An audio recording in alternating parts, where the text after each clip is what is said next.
Ayun na nga guys, welcome back to my vlog. Iba-vlog ko lang dito guys yung lugar ng tulay ng De La Costa. Gawa ng sobrang bahang-baha na talaga at isa rin na apektuhan yung isang tanim ko doon na kay Kuya Rolly. Yung mga kababayan natin na sa tabing ilog, wala na silang madaanan. Ayun, may inanod na katri. Ayun guys, oh. Ayun na guys yung yung inabot ng baha. So yung mga kababayan natin doon guys na gusto mamalingki o ayun, pinapanood na lang nila yung baha kasi dyan sila dumadaan talaga sa gilid.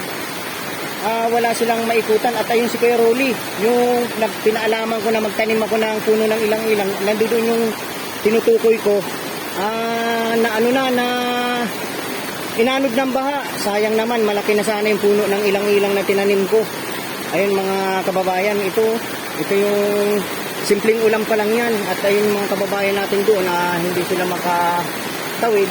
Ito lang dito yan guys sa De La Costa, sa Bagong Silang. Ayun, boundary yan ng Bulacan mga kanugnog yun. Yan sa mga kawawa natin na kababayan. Ayan, ang simpleng ba, sana tumigil na. Ayan mga guys, pasilip ko lang sa inyo guys ang tulay ng De La Costa at inabot ng ating mga kababayan doon guys.